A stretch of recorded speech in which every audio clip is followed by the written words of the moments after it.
Your lecturer is Professor Seth Freeman. Professor Freeman is an adjunct professor at New York University Stern School of Business and at Columbia University.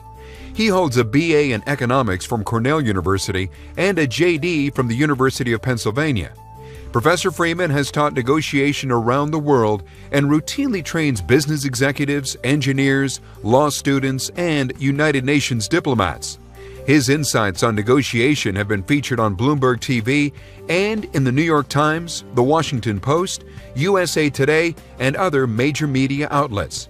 He is the author of The Ready and Able Negotiator.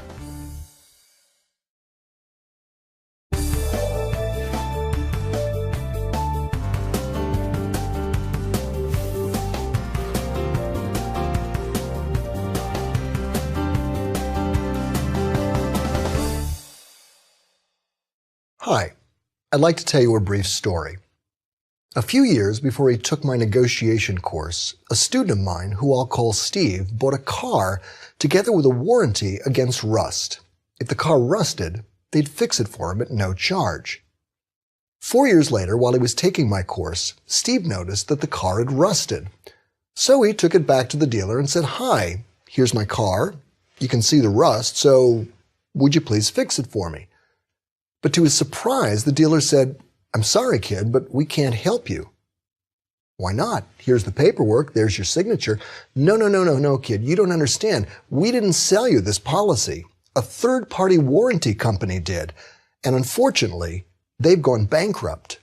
We wish we could help you, but of course it's not our responsibility, so bye. Now, whenever you're in a conflict like Steve was, you have an autonomic reaction. The adrenaline rises, and with it comes the fight or flight response. You either want to yell and hit someone, or you want to go and run and hide under a bridge somewhere. But from his training, Steve knew that there was a third choice: negotiate. And he also knew he wasn't ready to solve the problem because, as we will see, one of the keys to excellent negotiation is excellent preparation. So Steve practiced one of the most important and simple ideas a negotiator relies on. Steve got out of there. That is, he left, or as we say, he went to the balcony.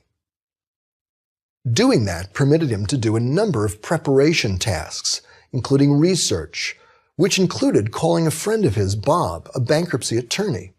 Steve explained the problem and asked Bob to learn about the warranty company. A couple of days later, Bob called Steve back and said, "I learned something interesting about the warranty company. It's owned by the car dealer." So, Steve returns to the dealer and he said, "You should have seen the look on the dealer's face when I walked in. Total contempt, total disdain. 'Look,' said the dealer, 'I thought I was clear. We can't help you.' To which Steve calmly replied, 'I understand, and please correct me if I'm wrong, that your firm owns the bankrupt warranty company. Is that true?' Tacit implication: either you work with me fairly now, or you'll hear from the Attorney General of the state of New York." In response, the car dealer looked away, went red in the face, started speaking quickly, and changed the subject. All of which signaled to Steve that something dramatic had just shifted. And within a few minutes, Steve left that dealership with a check for the full amount he needed to properly repair the car. A just and fair result achieved calmly when others would have been shouting ineffectively or running away. Now, Steve would probably be the first to tell you that his success did not come naturally. He was not a born negotiator. But boy, how well he learned. And that's why I wanted to share his story with you as we begin our course on negotiation, because it illustrates that negotiation is learnable and that it actually depends in part on things you already do well, like learning things, and that, like Steve, you can be much more effective than you may first think. In the process, negotiation training can help you achieve justice, peace, and prosperity, and do it in respectful, principled ways. These are some of the reasons why I am so passionate about this subject, which I've had the pleasure of teaching for 20 years. Another is because I'm like Steve. I'm not a natural negotiator either. I teach what I want to learn, and I want to learn how to turn impasses into satisfying agreements, how to deal well with conflicts and do it wisely, how to be an effective advocate for justice, how to collaborate when everyone thinks it's impossible, even at times, how to make peace.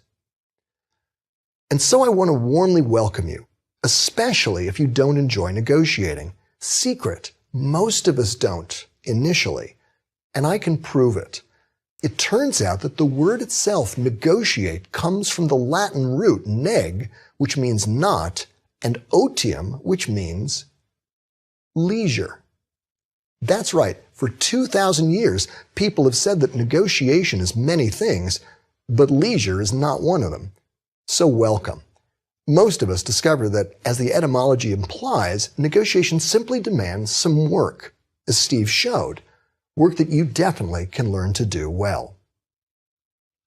But that said, I want to share one of my concerns about teaching negotiation. It's possible to receive negotiation training in a way that makes you think of people instrumentally as a means to your end, so that whenever your significant other says, "Will you dump the garbage?" your comeback line is, "Well, will you walk the dog?" That's a good way to get her to say, ever since you took that negotiating course, it's like there's some string attached. Why can't you do something for me for a change because you love me? And she'll be right to ask. So throughout our course, I'll be challenging you to take a high view of negotiation, to aspire to do more, not less, than to master simple transacting, to not see every interaction as a short-run transaction, but to see how you can use your skills in remarkable ways. Wait till you see. I've seen students use their training to talk friends out of killing themselves, to save businesses that were collapsing. Of course, I've seen them negotiate many, many times for fair and favorable salaries and prices. And I've seen them save families that were falling apart at the gravesite, convince donors to wisely give more in the middle of recessions, to get alienated teams to collaborate well, and generally to be effective yet gentle on other people in ways that very often enhance their relationships. These are the abilities we want to develop. And let me linger briefly on that word, develop. This is not one of those courses where the professor knows everything and you know nothing.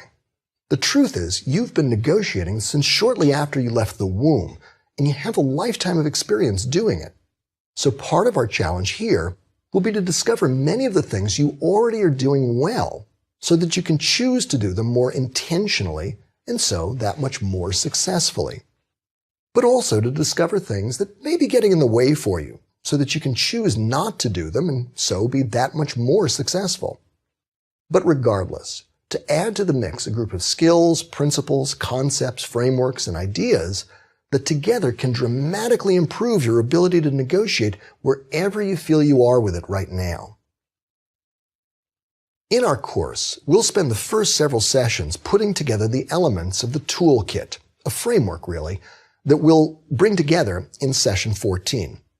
With that framework in place, we'll be able to explore a wide range of important advanced topics in later sessions. And so we'll answer a host of big questions. What does it take to be an excellent negotiator? What should you strive for? How do you cope when you're emotional? What if you feel weak and the other person seems like Godzilla? Can you really negotiate with irrational people? Should you make the first offer? Can you negotiate when trust is low? Can you negotiate with people from other countries, with children? And how does an understanding of negotiation help you to be more effective as a leader, friend, spouse, consumer, family member, colleague, citizen, student of history, and more?